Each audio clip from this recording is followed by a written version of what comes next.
Yeah, let's get Kick started. it off. Let's do that. So welcome everyone. Thank you so much for joining. My name is Erica Mixon. I'm the content marketing manager here at Blumira. I'm joined by Matt Warner, our CTO and co-founder, and Mike Behrmann, who is our director of security. So we'll be discussing PrintNightmare today. We had a live stream on it on Wednesday and had some great discussion around that. There's been a lot of confusion around this incident, a lot of miscommunications, a lot of, on Microsoft's end, a lot of basically just contradicting information. And we want to clear that up and just make sure that you have an understanding of what these vulnerabilities are, how to mitigate them, and what you can do specifically. So let's get started. So let's go into an explanation of what PrintNightmare actually is. Mike or Matt, do you want to explain this briefly? Sure, I don't mind. Two vulnerabilities, it turns out, and yes, that was kind of unclear until pretty much today, right? It's an evolving situation. Yeah, I think that's a safe statement to make. A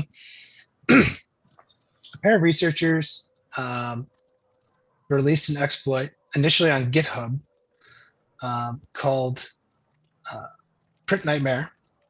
It's been taken down, but the subsequent ones have been copied and branched out in other places. This, like you see here, this caused a big fuss, and this was initially tied to CVE 1675. The confusion started, though, when the 21 June Microsoft patch did not actually address the exploit that was mentioned. It seemed to have addressed probably some other related vector, but not the actual one. The existing proof of concept exploit seems to still work despite the patch. So more recently, Microsoft has released 34527, which is sort of what seems to be the formal PrintNightmare. But being a nightmare, you never really know what's going to end. It could fork again. We don't really know. There's plenty of vulnerabilities in the spool service or related to the spool service. So it's a bit of an ongoing situation. But right now, 34527 seems to be the what's known as PrintNightmare. That is what the exploit is addressing. Thanks for that explanation. Yeah, it gets a little confusing when there are multiple vulnerabilities going on within Print Spooler. So here's a handy diagram. Matt or Mike, do either one of you want to just sort of explain what this is and how you can use it from a security perspective? Sure. Go ahead, Matt. Yeah, I'm happy to. So a lot of this is going to be focused around where you are in your environment, what the posture of your environment is. And some of this will require you to kind of dig into what's happening in your environment and how it's set up. And for a lot of these kind of vulnerabilities that are Print Spooler based, SMB based, the things that require, generally speaking, none of us hope that you're exposing SMB to the internet. So a lot of the things we're talking about here are inside of your environment.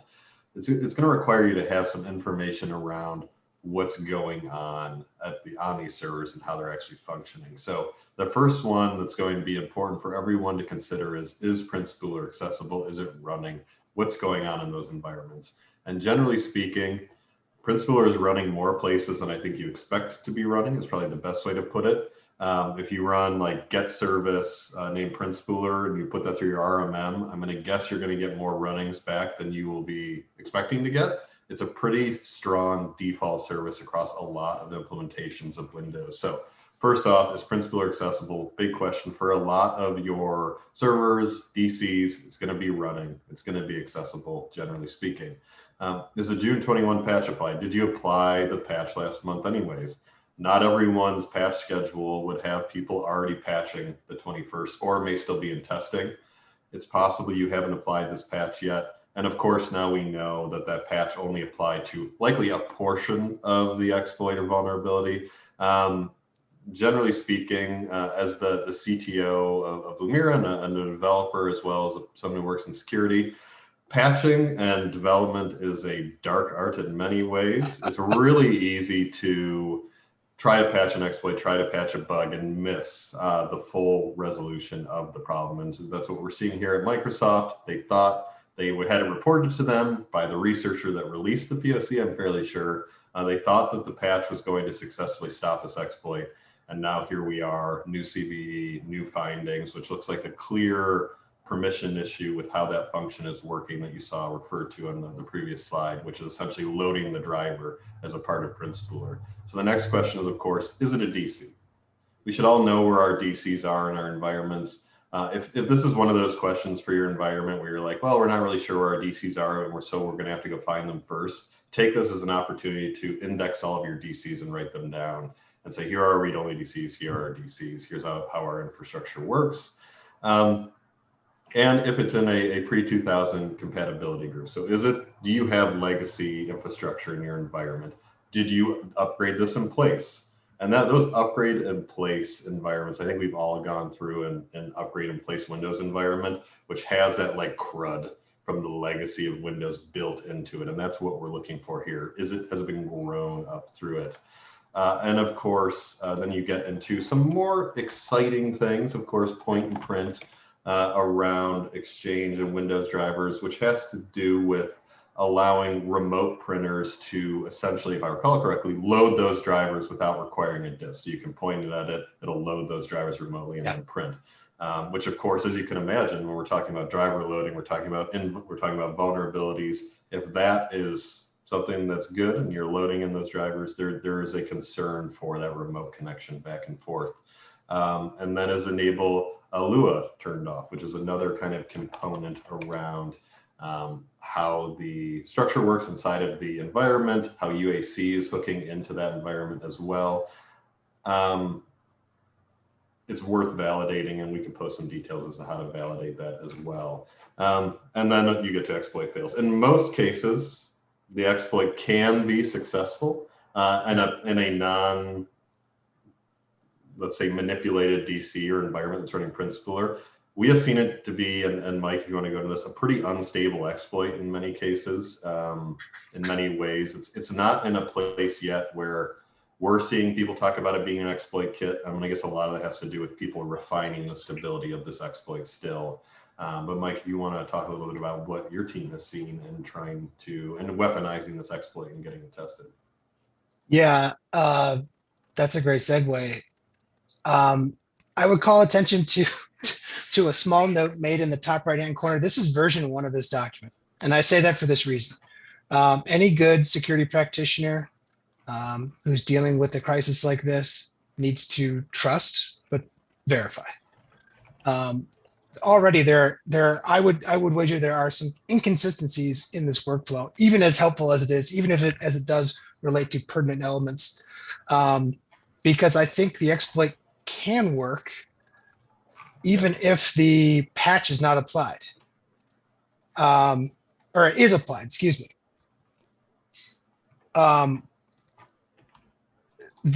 We've been trying to reproduce this in our lab. Credit goes to Bill Rayer, Brian Leskowski, and Amanda, otherwise known as Infosys Sister, for looking into this, digging into this. But we have not been able to reproduce this exactly as illustrated. And that isn't to say there's any bad intention or wrongdoing or something like that, negligence on the part of the authors here. There's some pretty big authors on here, like Gentle Kiwi. But I think there is some volatility here with this exploit. I don't think it's not necessarily a linear situation. I think I don't doubt at all that these components figure into the vulnerability and ultimately exploiting it. But this is not a guaranteed outcome, I should say, if that makes sense. Thanks for getting into that, Mike. That makes a lot of sense. I've got a question from one of our attendees saying many of us are not running UAC. That's going to be fairly common, so that will leave us vulnerable. What are the thoughts around the recommendations from Microsoft in the latest CVE where they say to turn off remote printing? I'll take that one. And actually, yeah, and then Matt can chime in too, for sure.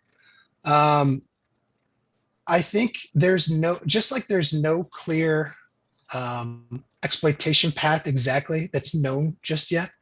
I think there's a similar situation on the remediation side. I think organizations need to take extreme caution before following any of these remediation steps without thoroughly considering what's going on, getting high-level organizational approval, doing a risk assessment, getting the input and buy-in of your change advisory board or CAB. This is something I can only recommend a particular process, and it's to go and be thorough and involve those different parties and get that top cover. Disabling some of those things that are called out, think of those as really just as options. They're not going to be right for every organization. Matt will get into it, but I mean, whether to do anything at all is a valid question. I think it's more important to know where you have the Print Spooler service available and to be cognizant of that and understand your risk profile. Yeah, very much so. And UAC is, I'm going to call it we'll pretend like it does anything for security. UAC bypass is pretty much the first tier of any exploit kit at this point. I don't care if it's TrickBot. I don't care if it's an exploit kit coming down from like Reevil for ransomware. UAC is like bottom of the barrel. We know we're going to bypass UAC before we drop an actual weaponized payload into here. So the UAC being enabled may or may not be relevant in the grand scheme at all. I agree with Mike, generally speaking, that consider the risks to your environment, consider how your environment is acting, consider especially the new feedback coming out from Microsoft today around methods for workaround, which is to say, you don't need to disable Print Spooler necessarily. You can just disable inbound connections and see how that your environment is impacted and see how that's actually going to function without disabling services across your entire environment. And that allows organizations to follow their processes, determine where they're actually going to see real impact within that environment. And realistically, I think probably the best way to approach this is making sure that you're treating your DCs and your servers as what they are, which is really sensitive and important parts of your environment. Realistically, for this to happen, someone has to get into your environment first, because again, you should not be exposing SMB to the internet. If you are exposing SMB to the internet, that is a different problem for your attack surface. However, this does require someone to get into your environment, find the place to exploit this, get into that box, and then continue to move. So we're getting back to defense in depth, glorious IT practices, and making sure that you're trying to line things up and make sure that you're kind of working through that. Yes. There are definitely elements. I mean, there are so many ways to elevate privileges inside of Windows at this point that are well known and custom, that it's the escalation of privilege, especially in situations where sessions are being kept in store, people can drop memory and pull hashes out of memory with Mimikatz. Things start to get pretty wild in regard to being able to escalate sessions. The risk of this is really that it's an open RCE with no authentication, and they can basically just drop any function and get a shell onto that host. And the privilege is, of course, important there, but the ability to remotely do that pre-auth and get into any machine is where the huge risk is realistically. And it's the same as 11 years ago with the Stuxnet Print Spooler vulnerability. It's almost the same situation. It allows a potentially wormable situation where people can push through an environment using Print Spooler. Microsoft learned a lot over the last 10 years. They don't expose Print Spooler the exact same way, but it's still really kind of broad and wide across an environment. And it does require still that bad actor to get into your environment. So I think it's always important to couch things that it's really important to make sure that you don't get attacked. This is an important 0 day, of course, but it's a 0 day that requires entrance into your environment. It's not a 0 day at like your Cisco ASA VPN, where like if you do not patch this or shut this off, people will get into your environment. Like the Exchange web shell that got pushed out heavily. We actively saw people at Blumira who didn't patch that or didn't get a chance to patch it in time, and they got hit with web shells and they got attacked because it's the inevitability of that attack. It's open to the public. You can scan for it. You can attack for it. This requires footholds. It requires you to get in. And that also allows everyone in the IT and InfoSec world to kind of take a step back and say, where do I want to stop this? How can I stop this? What's the best way for me? Is Microsoft going to release a patch next week? Am I going to destroy my environment before getting to that patch is really kind of that outstanding question. Maybe we should foot stomp that. To destroy your environment, to avoid getting your environment destroyed, is a net loss. That is ill-advised, right? So if the risk in taking the remediation steps exceeds the actual risk posed by the threat, you're upside down. And that's security 101, but it's worth mentioning because I think a lot of people are busy these days. I think people trust Microsoft, and they should. They're an excellent security name, but their remediation steps are not necessarily for everybody. It's going to be organization dependent and your risk tolerance. Yeah, very much so. And I see we had a question from Christopher Hunt around DCs, and they're not the only risk. So anything that has Print Spooler running that people can connect into Print Spooler is a risk. DCs are your biggest risk because you have a lot of connections over SMB over the DC. You're already allowing SMB to your DCs because you have to. So they really become your biggest risk target. Realistically, your workstations shouldn't be communicating over 445 SMB if they're segmented, which I realize is a whole other conversation. But DCs are the biggest risk just because of what's running on them inherently, the traffic that's allowed into them inherently, the way that they're utilized, and that they by default, I'm fairly sure, correct me if I'm wrong, Mike, run Print Spooler and expose themselves over RPC. So yes, they become that like a huge problem. But what we can answer for all of you, of course, is that organizations and how they use Print Spoolers in their DCs differs. Yeah. Some will never use the spooler on their DC, and some will use it to spool documents to PDFs, and some will use it as a legitimate print server. And that hitch is what Mike was referring to as, if you have an organization that depends on your DC to act as a print spooler, and maybe you're not aware of it because it could easily have happened, let's be honest, 15 years ago. Yeah. It can jump out at you, and then all of a sudden, if you've disabled the service, you've now broken the ability with a kind of a pain in the ass to get it back up and going at that point. Well put. Yeah, absolutely. And just to clarify, the question there was, are DCs really the only thing at risk? The concern is that a malicious file can be uploaded to a DC, then malware will execute that file across the domain, or that the DC will execute that file. Yeah. Do you want to take the actual functionality of the exploit, Mike? Yeah, it sounds like you're really it's an exploit that can lead to elevated privileges, right, on an ultra sensitive device within your network, right? It's part of the severity stems from the impact that losing your DC could have to this exploit without having to go through some of the other kill chain steps and things like that. This is sort of a go straight to go, instantly elevate, and you suddenly have access and visibility throughout your entire network, right? And it's kind of game over at that point. But yeah, this, like Matt said, this spool service is going to be accessible on a number of different servers because it was a checkbox during the Windows Server build process or workflow at some point when that thing was spun up. And it, by default, that box was checked, is my understanding. And so people are going to find that there's a lot of exposure that they may not even be aware of, but they should check and look into. Yeah, and that will bring us to recommendations here. Mike or Matt, do you want to go over, what we're recommending for organizations? Sure. I think we mentioned it earlier, but I think it's worth mentioning again. Making major changes to your infrastructure without a clear defined need is never advisable. And that's really what somebody like the change advisory board in your organization should help make clear, right? That it needs to be tested, it needs to be thorough, it needs to be worth the risk itself in undertaking the remediation steps. And again, like Matt has pointed out, and one of, I think Ken pointed out, you need to have a foothold in the network to do this. This can't be done from the wild, right? So it has a similar type of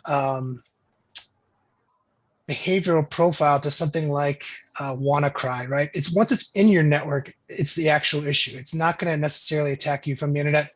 God willing, you don't have SMB exposed to the internet. I've been wrong before. So I guess maybe that's a bad assumption too.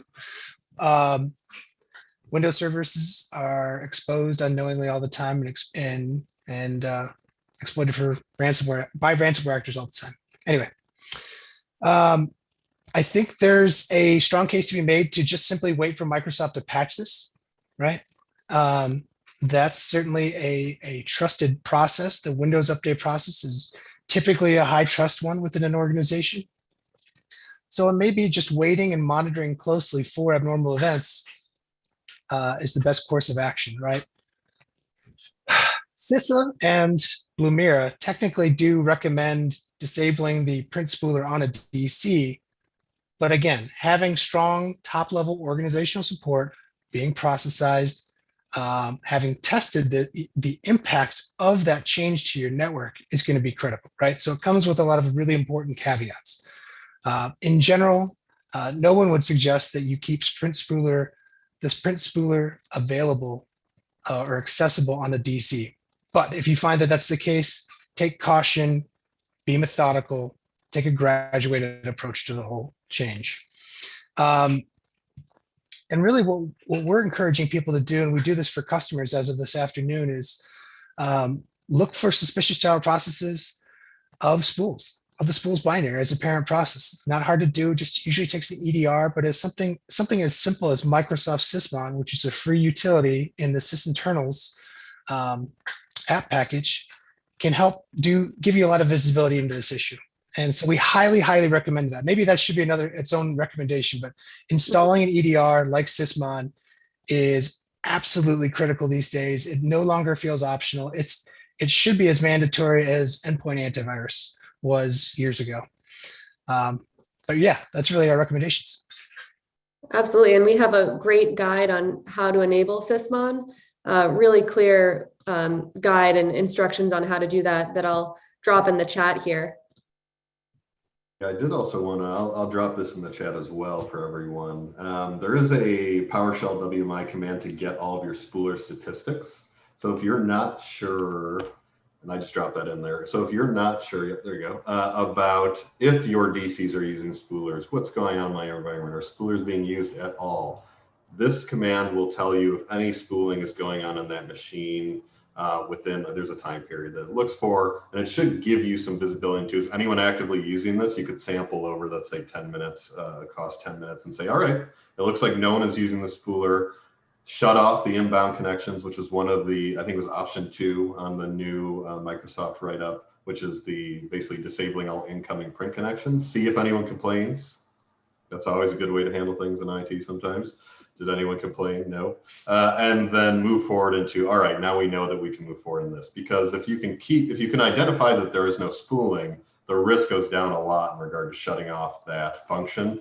And I would probably recommend starting with shutting off inbound connections rather than just disabling the service. Because service disablement, as all of us know, sometimes things happen. Sometimes you have dependencies that use that service. Sometimes that you install something. Sometimes the guy that was there 4 people before you installed something and no one has any idea. And then you get in there, you disable the print spooler, and then the world blows up. Whereas if you can disable inbound and validate spool, you're in a lot more of a refined kind of, I know where this is going, I know this is going. And then when you get to patch, you can pull that off and move forward. But we've seen, like in 2020, there was a spooler vuln. Stuxnet was a spooler vuln. There will be another one soon. Any sort of legacy remote component that exists in Linux, just as much as Windows, will be continuously attacked and validated. So reducing that attack surface down, making sure you don't have SMB on the internet, always important. Check your attack surface in Census, check your attack surface in Shodan, check your attack surfaces in generally, check your ACLs. Over here at Blumira, we do a lot of detection, and by all means do this in your SIMs as well, around validating public IP addresses connecting to sensitive ports, 445, 139, 3389, NTP. Most of us don't need to run NTP anymore. Probably don't run NTP, DNS, things like that. Unless you need them, you should try to cut down that attack surface as much as possible, so you're only exposing those really important things. Otherwise, you open that attack surface up, and no one wants to do that. It's always better to make your life easier. Excellent explanation, Matt. Thank you so much. We've got another question from an attendee. What are the best remediations for the vulnerability for an environment like a bank? Keep your job. That's what I was saying. Less is more. Matt was talking about a little bit about risk tolerance and whether it's good for an organization or not.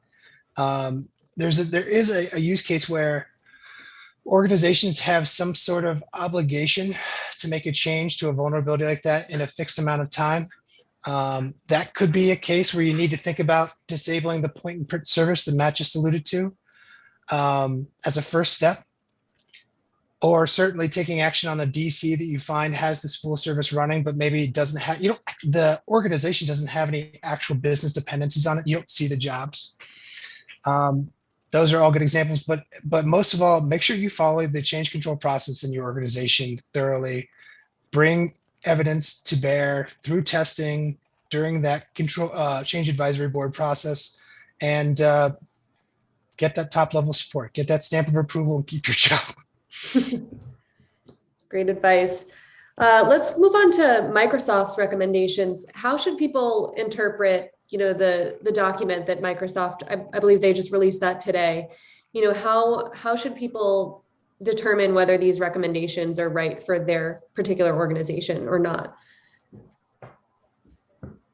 Matt, you want to take the one? Sure, happy to. Yeah, so for those of you who've never seen me on a webinar, and if you ever see me again, then you'll hear me say stuff like this a lot. Always check to make sure that this makes sense to your environment. Taking down your business is not good security, and realistically, that always kind of lines up with InfoSec, which is to say, if the business isn't running, there's nothing to secure. You got to make sure that things are moving forward in a way that makes sense to you, and like you just heard Mike saying, that makes sense to your environment. So using your RM tool, using your automation to determine where your actual spooler coverage is always a good first start. Getting that view into what's actually happening in my environment. And you could push out a PowerShell command through GPO. There's a number of ways that you could do this, but getting the service to see where this is running, or at the very least, checking those servers that are like, these are my high important servers, these are my DCs. I want to make sure, because I know people are authenticating these over 445. I know that people are touching these over 445. I want to check these boxes. And as you just heard me talking about, if you know a spooler is not being used, if you know a spooler is never going to be used, like you know what the server is for, bless you. Yeah, of course. Please just disable the spooler service, because this is going to happen again. Like if you know you don't need it and you can validate you don't need the spooler, just shut off the spooler. However, that validation is really the important part. Making sure there's nothing spooling, making sure that you know how that DC is being utilized or that machine is being utilized is really important. And if you're continuing to work inside of it and you're not sure, like I had said, check your spooler stats. If you're seeing zeros, then just move on to option 2. Disable inbound remote printing and wait. It doesn't have to be forever, but all of us know in the IT world, someone will say something if they can't print. People will send in the tickets. Users aren't shy. And you could also solicit advice and recommendations from managers of your groups to say, we're going to make this change because of vulnerability. If you hear anything, please let us know, and we will resolve it ASAP, because that's an easy thing to pull off, that disablement. Whereas taking a service down and bringing it back up may be easy, or it may not come back up. It may require a restart. It may require other things, which none of us want to do on a DC on a Friday. It's much easier to just say, halt the inbound for that specific spooler client connection itself. Thanks for that explanation, Matt. We've got another question saying Microsoft hasn't mentioned it, but do you have feedback on the ACL remediation on the spool drivers directory on the DC? Follow that link. It looks like it's a blog TrueSec, and they're saying drop a DLL in a subdirectory under Windows System 32 spool drivers, and then restricting the ACLs on that directory and subdirectories. They're saying that'll prevent malicious DLLs to be introduced by the Print Spooler service. Either of you have any feedback on that? Yeah, I had seen this before we came on. I think that's a good way to approach halting the ability for this to drop down into that folder.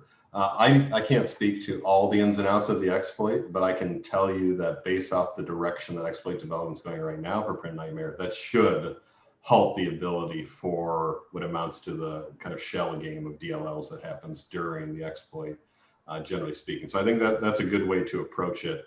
Generally speaking, I'm going to guess that would break point and print off the top of my head. And Good. similar print, Yeah. yes, like similar print config based things. Unless you had them loaded and they were like read only and bringing up and that kind of thing. There's probably a few ways you could approach it to make it like half function.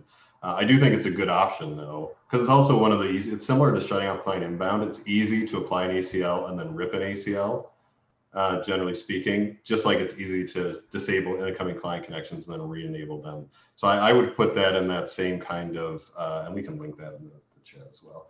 I would put that in the same kind of realm of, if you want to do a quick change and see what the impacts is to your environment, if you aren't seeing any impact on that spooler statistics command that we provided, that's a good way to go about it, just as much as shutting off inbound client commands. And it's always good to do ACL based stuff. It never hurts as well. The issue that I'm not going to promise that there isn't a way for the exploit to get around that ACL right now, because there may be a way. It sounds like a very worthwhile concept to test as far as remediation goes. Put it that way, right?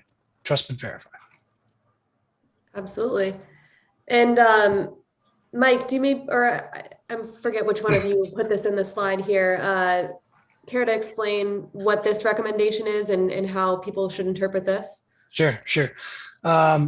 This is a detection, threat detection rule we put into place for Blumira customers earlier today, courtesy of the great Brian Liskowski.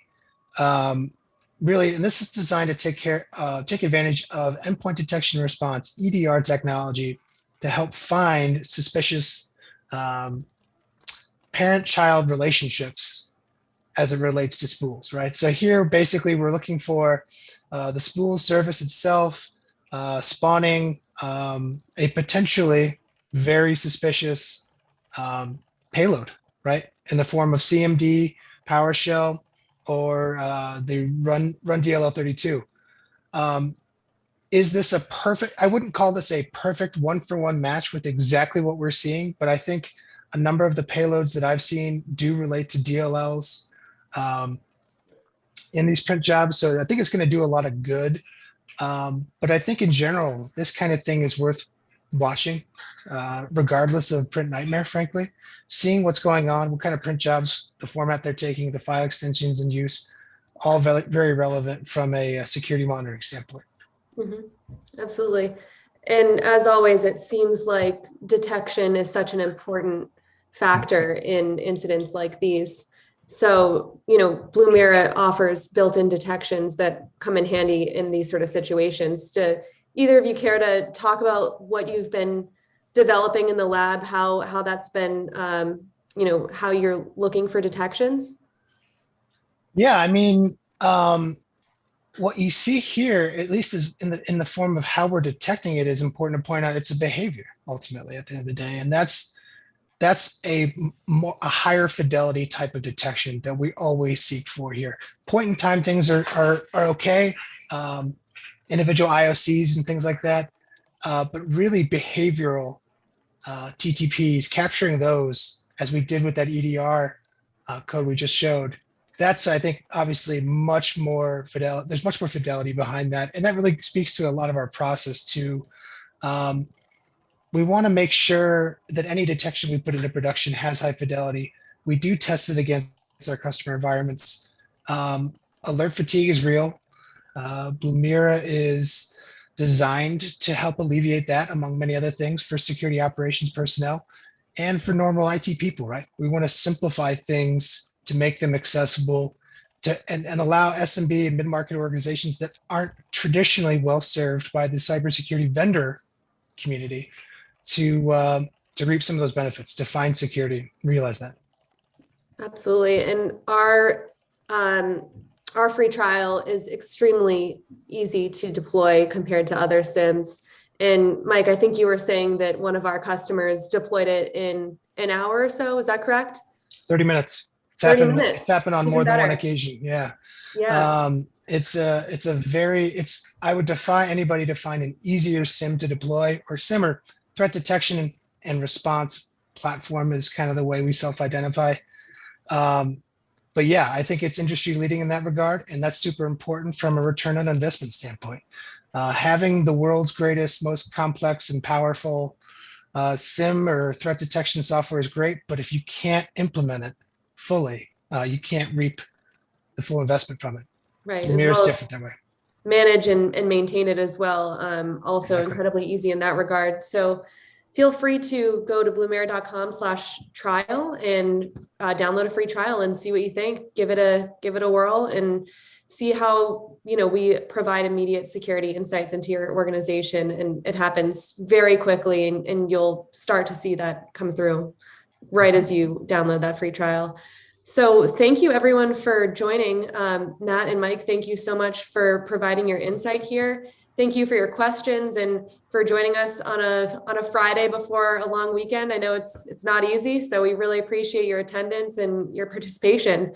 Hopefully we've provided some really useful insight around PrintNightmare and some actionable advice that you can take back to your job and, start helping immediately. So thank you again. And Matt and Mike, thanks again for joining.